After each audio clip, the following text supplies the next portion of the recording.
Let's do it. Yeah.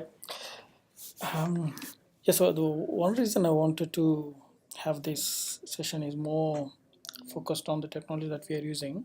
It could be a problem. It may not be a problem. Sure, sure. So that's why I said good, bad, and ugly. So I want to talk about that one. Yeah, yeah. So that's the whole Can you just purpose. close the door? Yeah.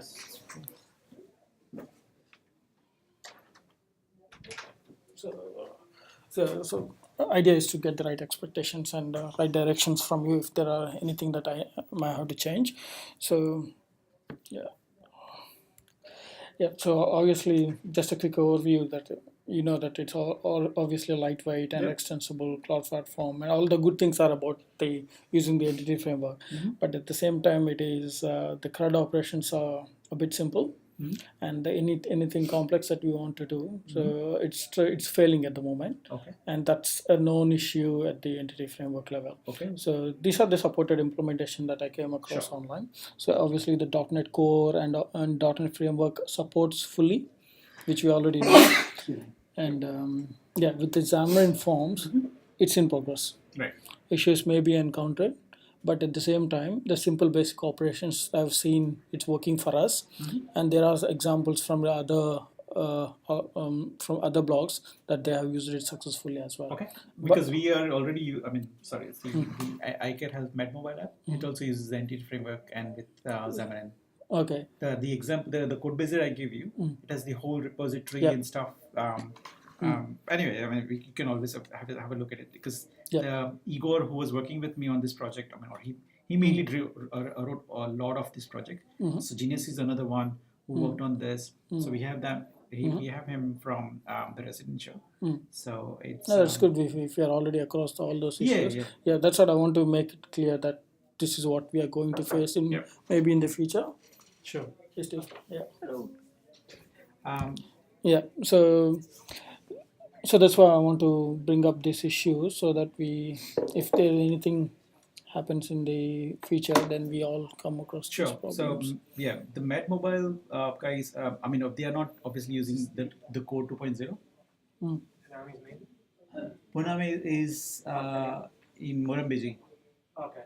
You guys aren't going with that? In half an hour? Hey? It's half an hour, 3:30. Is it 3:30? Yeah. Okay. Mekong. See you there. Yes. Yeah. So yeah, that's what I want to discuss the issues with the SQLite, Steve. I'm using entity framework at the moment. So yeah, so there are some issues on the obviously you guys are already across these ones, but I want to be clear from my side as well. That's good. Yeah. So yeah, if anything comes up, then I don't Sure. want to point it. So have you baked in any repository patterns Yes. or anything? Yeah, I did. I will highly encourage to go through this code base. Just they've got the base classes and stuff. I've actually worked on this code base, so I'm very comfortable with that. Okay. Just use that. Just I mean, there is if you need something because they have like got all sorts of stuff that they have like your querying, match their predicates, your insert, their full blown class, and it's nice inheritance. Although you may find sometimes few things a bit simpler, but this is the I mean, if you don't like the concrete repositories, you can just use with the repository of type team and work with that. That's what I'm using. Yeah, Yeah, okay, cool. yeah. So that's what I'm using generics quite heavily. Okay, very So good. I'm a fan of that. Yeah, that's good. It's good. And yeah, so at the same saying that, as I said, like this entity framework is using an EF core, Yes. but the one that we are using is a .NET Standard 2.0. Which EF Core 2.0 supports standard 2.0 as well. Supports as well, but to create the migration files I have to use console project. Okay. So and to get the reference from the console project, it doesn't create that reference for between these two standard and the .NET Core project. Okay. So there is a workaround for us, so where we can create those migration files in the console of project and copy them across to our core .NET Standard Library project and use them to create the SQLite database for us. So that's the only way that I found so far in most of the blogs and most of the Xamarin University lecturers also recommending. to as a workaround for now. Yep. So that's the best approach. But the work is it's still in progress for them. Okay. So I think yeah, that's the best approach as of now. Also have a look at this DB setup class. There is this whole stuff these guys have written. So for all your stuff, just like Creating data table. model and stuff like that. Yeah, it looks like they're using the not the entity framework. From what I see, this one, it is SQLite. SQLite, but we don't. I mean, because the entity framework was not there, so they are using the direct drivers. Direct drivers. Yeah, we can use direct drivers in that approach. Yep, definitely. Yep. If we find that entity framework core 2.0 is not going to work for us, only then. So far, it has worked quite well for us. Okay. So there are no issues. I mean, there are issues which we have. There are workarounds, and there is a way to resolve those problems.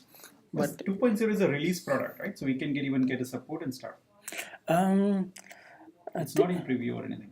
No, as per this one, it is in progress. It says No, it's released. right. Yeah, Entity framework core. 2.0. for SQLite. Core is yes, it is released. I'm not sure about the SQLite driver. Core 2.0 is definitely released. Yeah, that's what it says. Cool. It is fully And, supported and recommended. Yeah. But So this will. So what you're saying here, Divi, if I understand, and please correct me if I'm wrong, because I'm not a Xamarin expert. But Xamarin runs on top of Mono, correct. and you're saying that there have been some issues encountered with EF Core against Mono. Is that what that point? No, they're not the issues, but yeah, it says there are some issues on it. But I see it as not as an issue, but it's a limitation on the SQLite itself. Okay. So entity framework, it did its best to get Yes. it working with the SQLite, Yes. but due to the limitations on the SQLite, Yes. it can do only certain things. Absolutely, and I Yeah. agree with that because I've run into that problem with using Entity Framework version 6 on the full framework with SQLite. Yeah. You'll run into queries. Same problems. Yes, Yeah, exactly. yeah, exactly. Yeah. Yeah, so there are limitations just because SQLite doesn't support everything that SQL does, and the Entity Framework translation between link to objects and SQL statements won't always line up one to one. That's correct. Yeah, Yep. that is right. Yeah. Yeah, but I think that if utilizing the patterns that Entity Framework gives you and being able to query a SQLite store is going to give you a better experience in terms of development. That's correct. Yeah. It's actually speeded up the time in terms of fetching the data. Yep. Yeah, it does a lot of good things as well. Yep. Yeah. Okay. Excellent. That sounds good. Yeah. So you want to say something? Keep going, please. Yeah. So that's one thing that I want to raise, and obviously the limitations are based on the modeling limitation and the migration limitation. These are the only two issues. So we are not very concerned about the modeling limitations, Of course. but it's only the migration ones are the ones that I'm very interested on. Yes. So The other thing that I can, like obviously .NET developers use GUIDs a lot. And one of the things that SQLite doesn't do very well is handle GUIDs. Yep. You translate them into some sort of byte array or something. Yeah, when it's I do it as a string. Yeah. Yeah. So yeah. So if you want to do that, one of the guys that I previously worked with wrote some C++ code to add it into like a SQLite browser, so it would actually convert the byte arrays and stuff like that into proper strings. So if you were ever interested in doing that, then let me know. I might be able to ask if I can grab that DLL again. Yeah, sure. Yeah, at the moment I'm using GUIDs, but more to do with the I'm saving it as a string, which is doing the job for now. Yeah. Yeah. Sure. So so as the last point, They have listed the limitation already, the modeling limitation, the migration limitation. So I have got them here. Yeah, good. Yeah. So as I said, it's not specific to entity framework. It's a SQLite limitation. Yeah, so the modelings are like no schemas, no sequences, which we discussed now. Yeah. So which we are not interested as well. So these are the limitations which will work for us, like adding a column and dropping a table and renaming the table. All these things are fine, but the important ones are for me in this case is altering a column, which is quite possible that we might change the table name once the app is released. Yes. And we want to change, for any reason we want to change the field name, then we can't do it. Sure. So which is also the case in without using entity framework.